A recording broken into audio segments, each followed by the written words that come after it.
There's like 450 million people in the world that have crypto, some kind of crypto asset. Bitcoin is spreading virally. There's hundreds of millions of people that own Bitcoin. This is an idea whose time has come, and it's a fundamental idea. We have developed a technology that empowers humanity and empowers the individual. It provides property rights to 8 billion people. It provides freedom, economic sovereignty, and the promise of sovereignty and dignity of the individual to 8 billion people.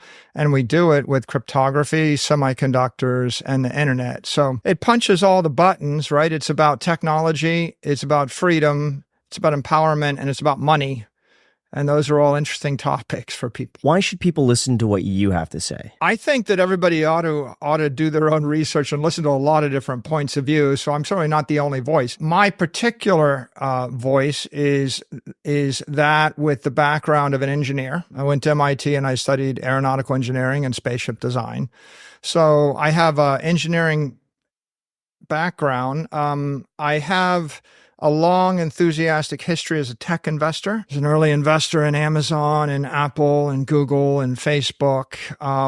I wrote a book about the impact of technology, especially mobile technology, on civilization and on the economy. That's based upon my studies at MIT. I studied science, technology, and society, and the history of science is another one of my degrees. And then when I saw the advent of the mobile phone, it became clear to me that mobile phones were going to dematerialize cameras and tape recording and entertainment and relationships and money and commerce and retail storefronts and newspapers and books.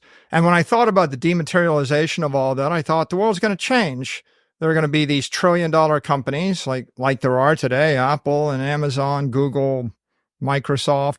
I thought, that's going to make a difference. I wrote that book back in 2010, published it in 2012. I rode that mobile wave for about a decade. And I did that while I was running a company I created. I created a company when I was 24 called MicroStrategy. In 1998, we came public, and MicroStrategy is MSTR. It's still in business. And I was the CEO for 30 something years. Now I'm the executive chairman. So I spent a career running a public company. Our company sells enterprise software to banks and governments and airlines and large corporations and most of the retailers in the world.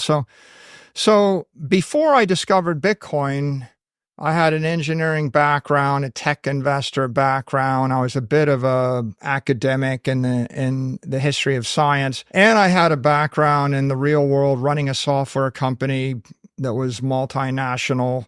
And I had a background as a public company CEO. And along the way, I picked up lots of bruises as a tech entrepreneur. I picked up lots of wisdom, learning what it's like to do business everywhere in the world.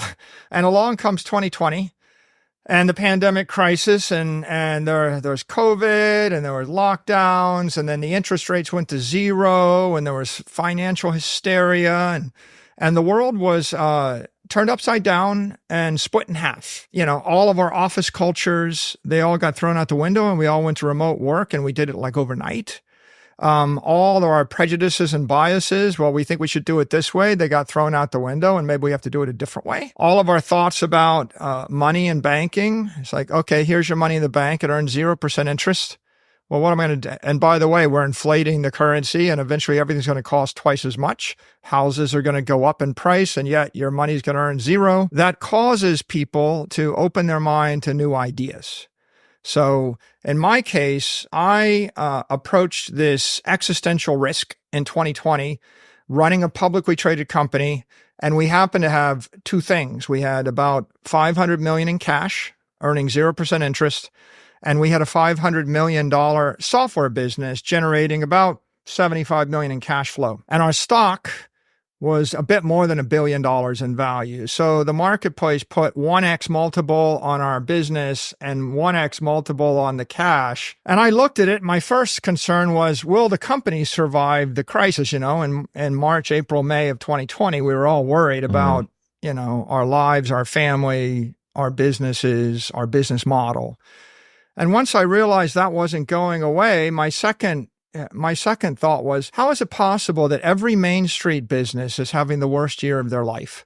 Every restaurant, every bar, every gym, every yoga salon, everyone, that shows up to work, not only are they not working, they're not allowed to work. And if you open up your gym, people are getting arrested for opening up a gym to get healthy.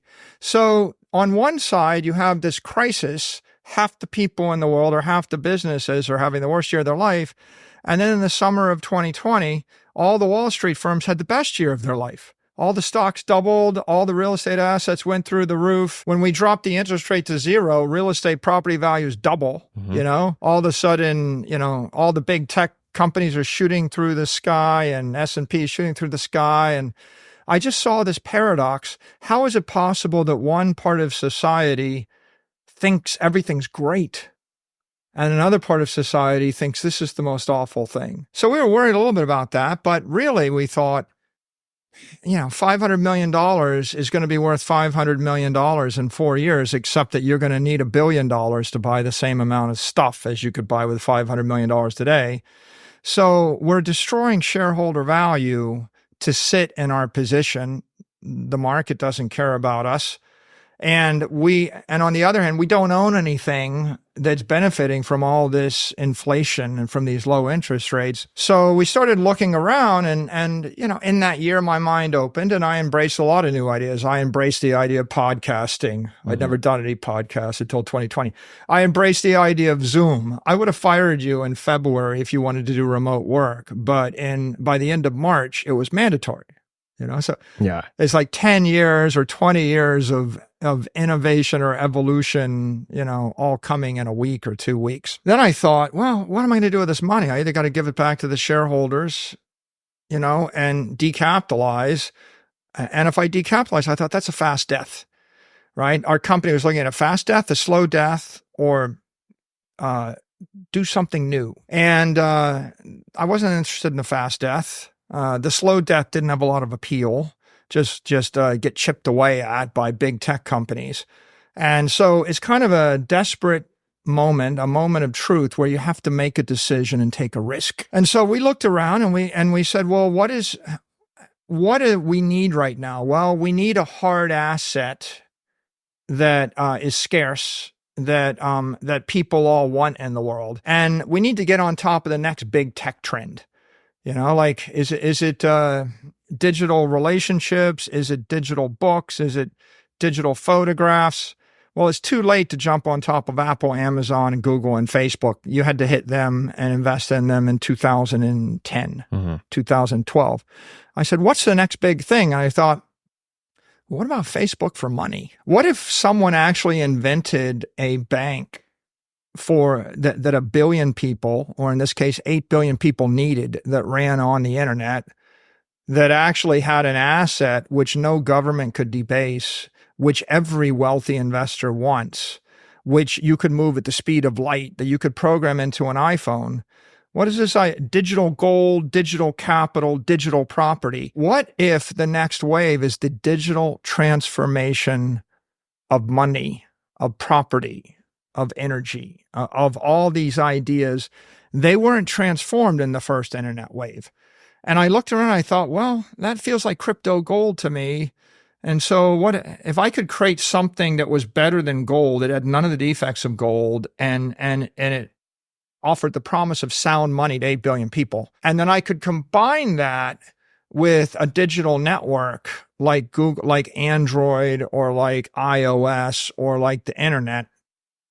That struck me as being the next big idea. And so MicroStrategy became the first public company to buy Bitcoin. And we bought $250 million of Bitcoin in August of 2020, and no one had ever made such a large commitment to this scary, new, crazy crypto idea. Were you worried about volatility at the time, that you could make that investment and have it drop by 80, 90% in a year? Yeah, I was worried about volatility. And the way that we dealt with that was, we had $500 million in capital. I wasn't worried that it would drop and we would panic sell it.